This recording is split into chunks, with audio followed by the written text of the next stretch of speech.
After a bit of a mixed reaction to the Black Ops 3 Zombies launch content, the first DLC was a pretty uncontroversial home run. Der Eisendrache pulled that off by being a really great midpoint between where the series started, with a low complexity sandbox style, and the Zombies 2.0 era of elaborate quests and extensive narrative.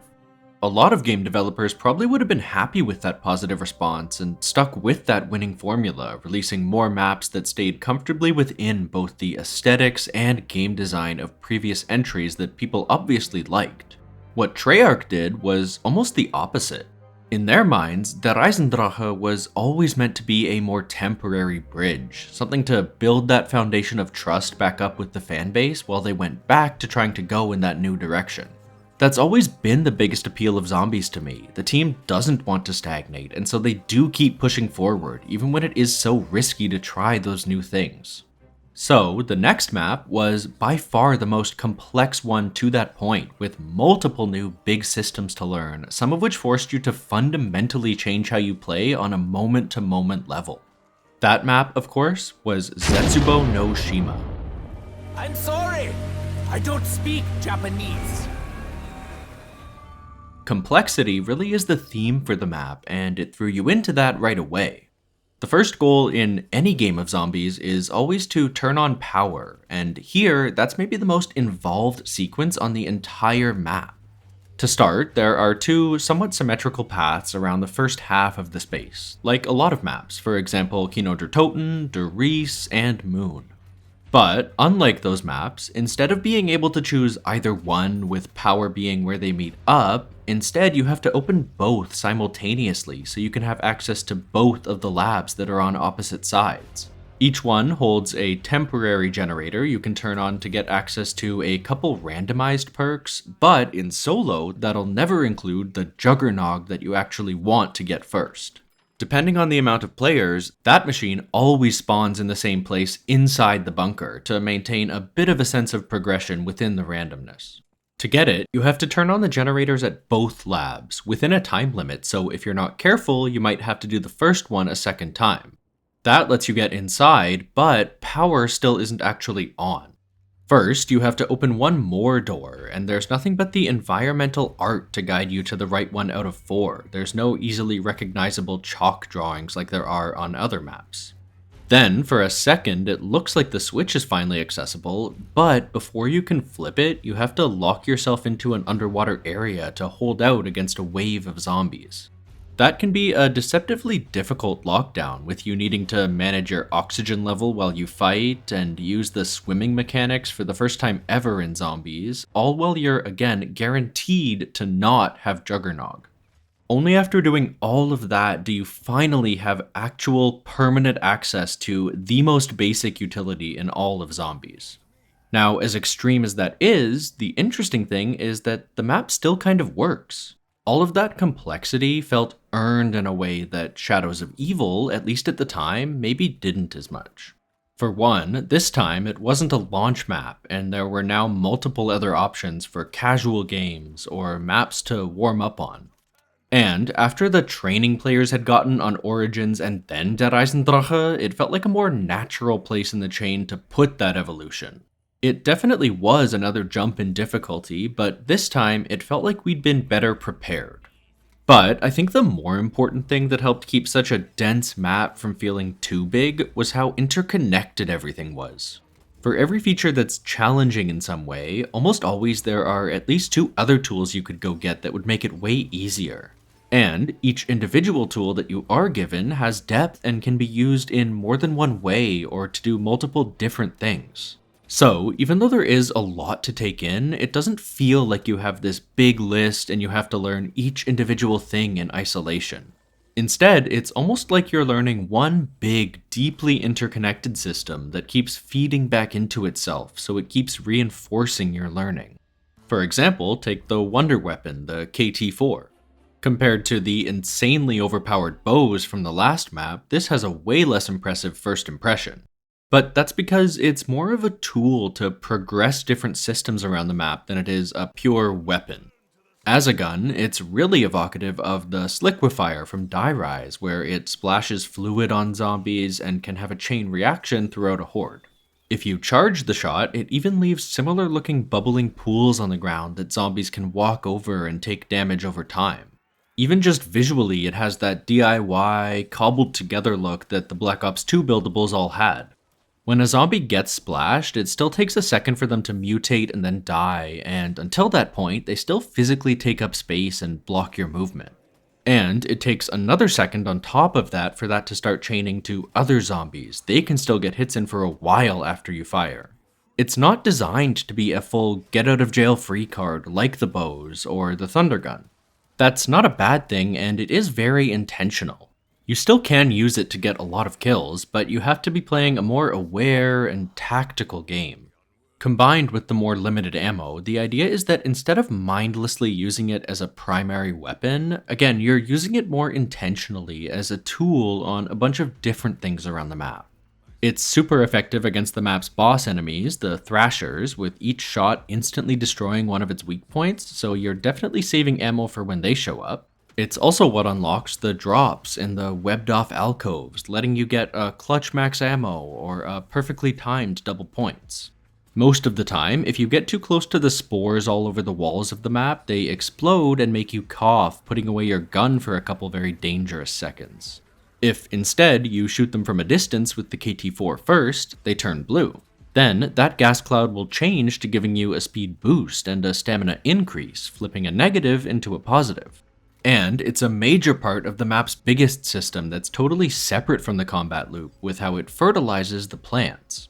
Even though there weren't multiple variations like the bows or the staffs, all 4 players still could get a KT-4 simultaneously, which really speaks to the fact that while it is a weapon, it's also more of a utility for just surviving on the map, almost more on par with a buildable like the shield. Also, challenges like the ones from Origins make a comeback, and are another big thing that makes playing the map feel like such a cohesive and continuous experience. This time, the trials are different every game, and each player gets a different set of 3 randomized ones to work towards over the course of that game. A lot of them were really simple and or things that you'd probably do anyway, like getting kills with traps, or watering a couple plants, or shooting spores. But there were also a couple that were a bit tougher or more involved, like needing to kill a zombie in a super short time window while it's in the process of mutating into a Thrasher, or needing a bit of RNG to get a specific reward out of a plant. Either way, the challenges help give the players a slightly longer term goal. Even after you turn on power and open the pack-a-punch, you aren't in aimless downtime yet. You still have a very clearly defined goal to get you interacting with the different systems. As you finish each individual challenge, you get a reward. First a max ammo, then a gun, and then an empty perk bottle so you can hold 5 instead of 4. Then after every player in the game completes all 3 of their trials, lightning will start hitting the altar and let you give your shield 1 use of an electric melee. You can use that charge anytime on a perk or gobblegum machine to reduce the price right before you buy it, but also it's used for multiple steps in the Easter egg and upgrading the KT-4. So, because that lightning only strikes when everyone in the lobby finishes everything, that means that a single bad or uncommunicative player, or even a good player who just gets stuck with one of those tougher challenges, can completely block everyone else's progress. So, on top of being so complex, there was another big barrier to entry, with it being a lot like something like Transit, where it was a much better experience in a full lobby of people that you knew and worked well with. A random who didn't get their challenges done, or ended rounds too early, or watered your plants with the wrong water had even more power than usual in terms of ruining your experience.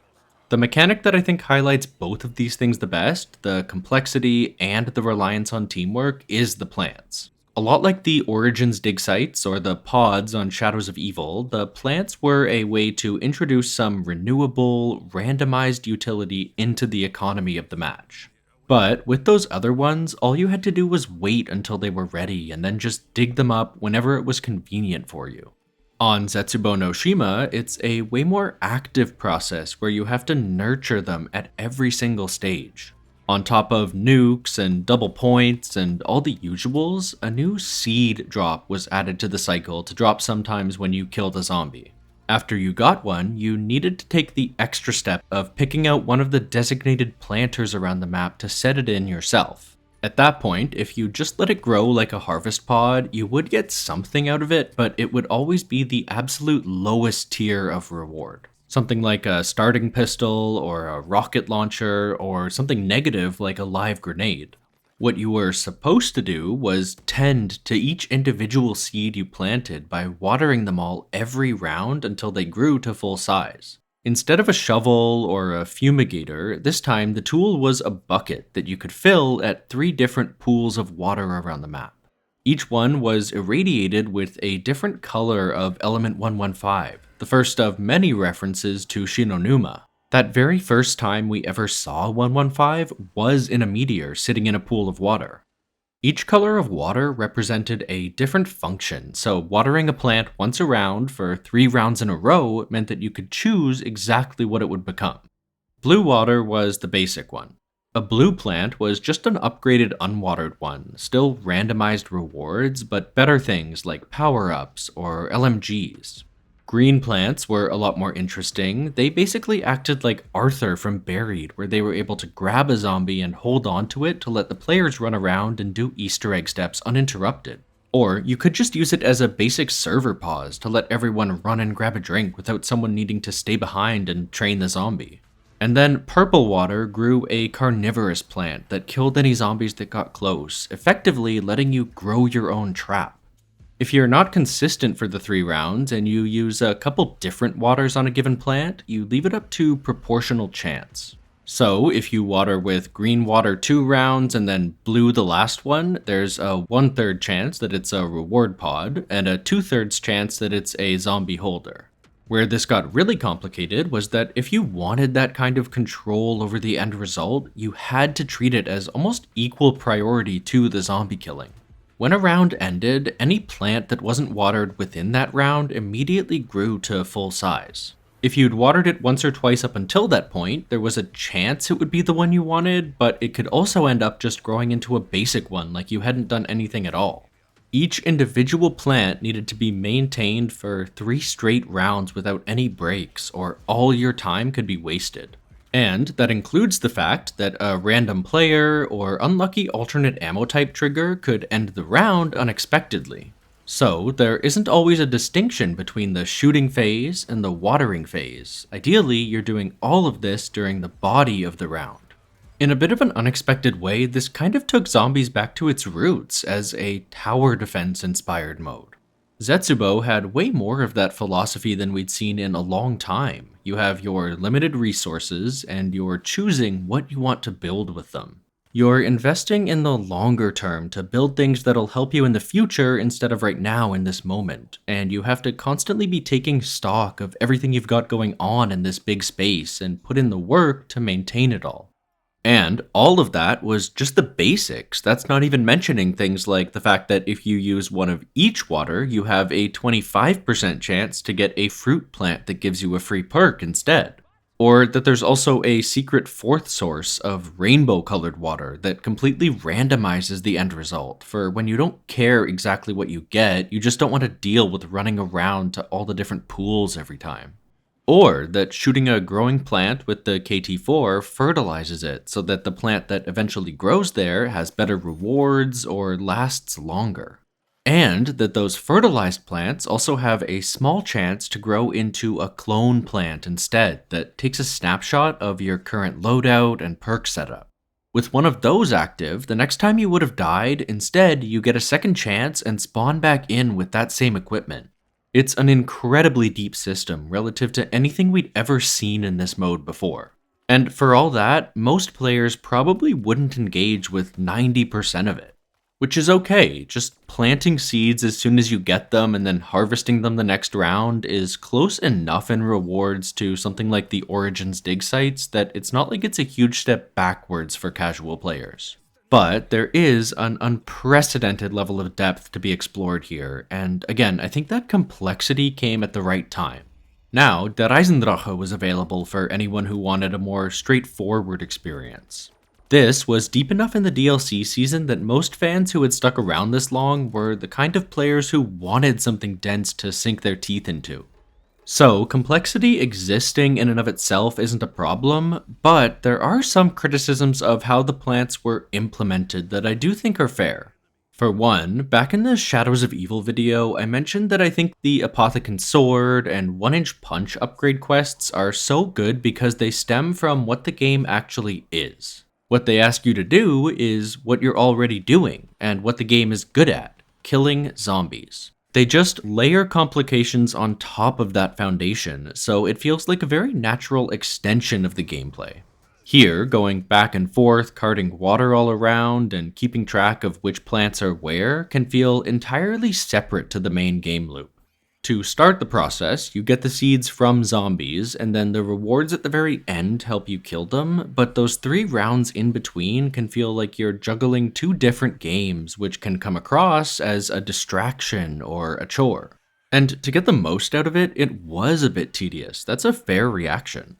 The bucket only holds a limited amount of water, so most rounds you'll have to make a trip out to the pool of water to refill it before making your rounds on the plants themselves. And if you want to use multiple different kinds of water, for example to get that free perk, it's even worse. The pools are as far away from each other as possible at diametrically opposed corners of the map, so to be able to use multiple like that, you have to run circles around the entire space. This is one big place where having good teammates helps the map so much. If a group can coordinate being responsible for a quadrant of the map or a color of water each, then that massively cuts down on a ton of that back and forth. And there is also the upgrade to the golden bucket that lets you carry an infinite amount of every color water simultaneously. That also cuts out the worst of the running around, but the only problem is that you still have to grow one of each kind of plant successfully before you can get it. So you still have to do the less engaging stuff for a while first. Once you do get it though, it lets you manage plants a lot more on the fly and during the course of the round, which lets you get back to that feeling of everything being so deeply interconnected. Just based on that one feature alone, Zetsubou was already by far the most complex map to that point. As almost a testament to how dense the map was, the entire Easter egg was basically just doing the setup.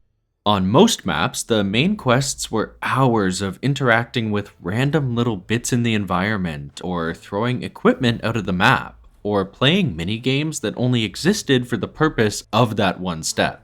Here, other than 3 super quick puzzles that you solve with a single button press, every quote-unquote step of the Easter egg is just engaging with a basic system of the map that you could use anytime. Things like getting the specialist and upgrading the wonder weapon, or building the shield and finishing everyone's trials, or harvesting a couple of those reward pods. It's almost a tutorial for everything the map has to offer, which makes it feel a lot more meaningful than a lot of other Easter eggs. You almost never feel like you're doing anything just for the sake of it. It feels, again, very integrated into the natural flow of the map. It even synergized gobblegums into the main experience because the only way to teleport into a room to pick up an item you need was by using Anywhere But Here. This was the first time they'd ever been made actually essential instead of a secondary system that augmented your gameplay and made some things easier, but could just completely be ignored without changing anything about the core game loop. One of the big set pieces it took you through, which was one of those things that wasn't actually unique to the Easter egg, was the Mother Spider boss fight. The Corrupted Keeper fight from the last map was maybe its biggest highlight. People would play through the entire main quest just to have a chance to experience it. Even though across the entire scope of video games, it's a pretty basic fight, within the Zombies mode, it was pretty groundbreaking in terms of how much it shook up the formula. So, since it was that much of an instant hit, boss fights became pretty much a staple of every map in the series going forward. Here, they even added a secondary one that was way more accessible, so more players could get to that part of the experience faster. You can try out the spider fight anytime after you get the KT4, since the real reason for it existing was to get you a part to upgrade it to the Masamune. That, and thematically appropriately, unlimited access to free Widow's Wine, since this was where it was harvested with all the spiders around. The fight itself was again pretty basic, with the spider having a couple very well defined attack patterns and exposing a giant glowing weak point while it did them. But it stayed engaging by playing around with your movement and restricting where you could go in the space. The arena was pretty small to begin with, and then the spider could restrict it even more with pools of acidic webbing or by slamming its legs down in an attack pattern that you had to pay attention to see where they'd be. Spiders also play a big role outside of the boss fight with how they fill the role of the dogs, with a spider round coming every 5-ish regular rounds and dropping a max ammo at the end of it. But they weren't just a reskin, they were mechanically unique from the dogs in a couple ways. For one, in the spirit of making the map feel more oppressive and like you're just barely struggling to survive at every moment, they give you a lot less points. You don't get anything for non-lethal hits, and no matter what kind of kill you get on them, it's always 50 points. Also, they can break off from trying to kill you and start webbing things up around the map, both machines and choke points. One of the worst ways to die on Zetsubou is getting cornered trying to cut down a web that's over your only escape route that the spiders spun a couple rounds ago and you just forgot to tear down. Then the other special enemy for the map was the Thrasher, the next in the line of in-round tanky bosses. When those spores that grew all over the walls of the map exploded, any zombie that walked through the gas cloud had a chance to mutate into one of these things. They had the same super powerful melee as those other mini-bosses, and they could also absorb a downed player they got close to, which prevented them from being revived until you killed the Thrasher. More than that though, they had two very specific complications that made them change the game a lot more than those counterparts in other maps. First, while they have glowing, destructible weak points exactly like the Marg was to represent their health, they can actually regrow them by pulling in and absorbing a zombie from around them to get that health back. That means you can't just chip away at them over the course of the round or take it one weak point at a time. When you start killing a Thrasher, you have to make a focused and intentional effort to finish it right then, or you can risk wasting all that work. Also, they get created when zombies walk through spore clouds. But when they die, they release that same kind of cloud. If you're not careful, you can end up with a domino effect where every time you kill a Thrasher, you just immediately spawn in another one to replace it. So not only do you need to focus all your attention on them to burn them down in one big burst, you also need to put the work in to extract them from the horde before you do it. And then as kind of the cherry on top, unlike any of those other mini-bosses, they don't drop a power-up when they're killed. Like the spiders not giving you points, this map was all about limiting and straining your resources. The extra enemies weren't supposed to be something you could farm to make your life easier. You weren't supposed to want them for any reason. The goal was to make you be careful about your movement around the spores, and the Thrashers were just a straight-up punishment for failing to do that. Zetsubou is very much a map about movement, needing to watch where you're walking and where you're causing zombies to spawn and walk to avoid Thrashers, the spiders spinning webs to restrict your movement, the KT-4 letting you increase your sprint speed, and an entirely new dimension of movement mechanics with the swimming. Along with increasing the complexity of the way the map worked, it also turned that complexity inwards and forced you, the player, to think about how you were operating at a very base level. Besides the KT-4, the other clean way of dealing with the Thrashers was the Specialist weapon, where the main wonder weapon was a bit underwhelming just in terms of raw killing power. The Skull of Non-Sopway filled that gap of overpowered, get-out-of-jail-free card train killer. The primary fire stops pretty much every zombie in your field of view in their tracks, including Thrashers, and destroys them all regardless of health. And in the spirit of everything on the map having multiple uses, the secondary fire was the Mesmerize ability. First, it froze all the zombies in that same vision cone in place without killing them, so if you were getting cornered but you didn't want to end the round, you could still use it non-lethally. Or, even more simple, if a teammate had a trial to get headshots on zombies or a Thrasher, this was a great way to let them get a free lineup. And, totally separate from that, it also lets you remove multiple illusory walls around the map that are needed for the Easter egg, and reveal tiny little bits of hidden lore. The unlock process for it was pretty unique, with you having to take 4 different skulls to 4 different altars and defend them during rituals. It's a bit like the roaming Templar groups that attack the generators on Origins. Instead of the zombies attacking you, you have to put yourself between them and the altar to stop them before they do too much damage to it. It flips the mode on its head a bit, where for once the zombies aren't targeting the player, instead you get to be the aggressor and you get to set the tempo of the fight. And everything I've talked about so far has had to do with gameplay, but the aesthetics are obviously a huge part of why the map works so well too. In the same way that Der Eisendrache was visually harkening back to the Group 935 maps like Der Riese and Kino and Moon, Zetsubou no Shima was doing the same thing for one very specific map in Numa. But with Der Riese, that retro sci-fi aesthetic already felt fully formed by the first time we saw it. Der Eisendrache didn't have to do any work to make those elements feel any more complete. All it did was just bring them back as is. Numa, though, was a bit different. At the time, they were still just trying to replicate that stark, oppressive horror that worked on Nocturne Toten and Verrückt. But the move to an outdoor environment, combined with the increase in power given to the player, kind of conflicted with that. It felt kind of stuck in the middle, not as claustrophobic as the first 2 maps, but not fully taking advantage of what made it unique either. So instead of just being more of a rerun like the last map, this was their chance to go back to that original vision and then fully realize it to its full potential. First, they expanded on the idea of a map taking place somewhere truly isolated.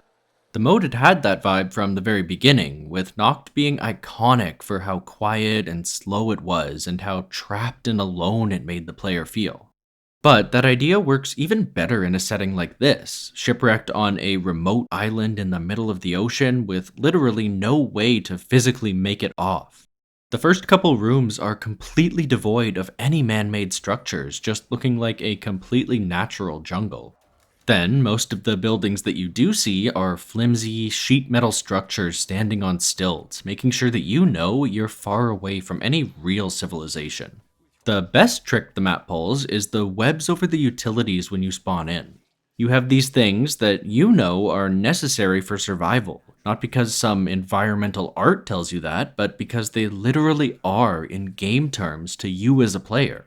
But you have to literally tear cobwebs off them to make them usable. Subconsciously, that registers in the player's mind that if those things are inaccessible when you get there, then there's no chance that anyone else has been surviving here for a long time.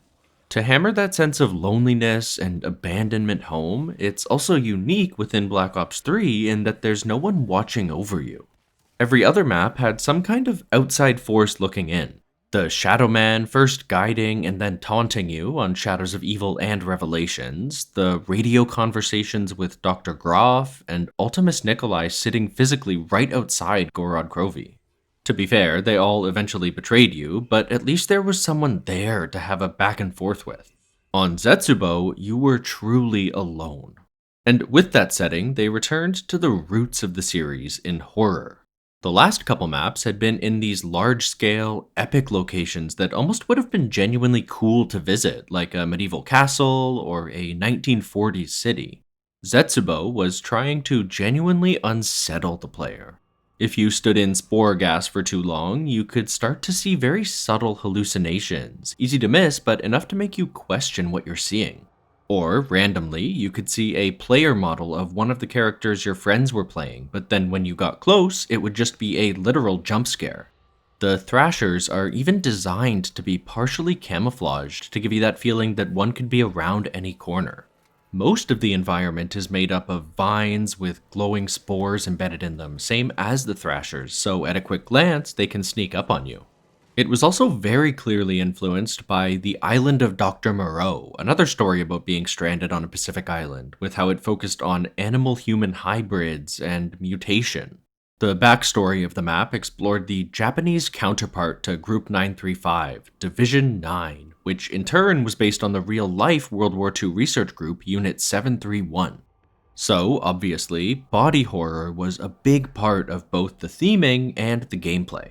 The Thrashers were mutated humans screaming in pain, and there was all kinds of evidence of human experimentation all over the labs. It was the perfect setting to do one of the deepest character examinations ever seen in Zombies to this day. The first two Ultimus characters were killed without any real meaningful interaction, but here the crew got a chance to sit down and talk with one of their alternate selves and really explore their values as characters. Takeo Masaki was a Japanese soldier whose entire worldview was rooted in the samurai Bushido codes of honor and in his loyalty to his emperor. This map had him learning that that emperor was just a petty, selfish, regular man who was ordering his subjects to do these horrific, dishonorable things. For the people who did listen to the radios and dig into the underlying story, this sent Takeo through a pretty big crisis of faith, with him rethinking his whole worldview and struggling to find another purpose in life throughout the next couple maps. But at the same time, like always, there were still those more lighthearted things to balance all that darkness out and still empower the player if they put the work in to get them. There was a side Easter egg to grow a friendly Thrasher to work for you, or another one that gave you a piece of equipment that let you play as a spider. And if you made it to round 50, fighting through that lack of resources and all that horror, there was a cool little visual Easter egg where you could see a giant dinosaur or monster off in the distance. Zetsubou no Shima definitely wasn't what the community was expecting at the time. They doubled down on the complexity that had been so controversial in Shadows of Evil, and at the same time backed away from a lot of the epic scale they'd been building up in favor of a quieter, creepier tone. It was definitely unique, even within Black Ops 3, which I think speaks to how principled and committed the developers were to their vision. Instead of just playing it safe and doing the same things that worked over and over again, they were committed to innovation and forward progress. And I think it paid off, with Zetsubou being one of the densest maps ever, but without ever feeling bloated or too big. It was a complex, but ultimately rewarding web of systems that all fed back into each other to make one super polished and cohesive map.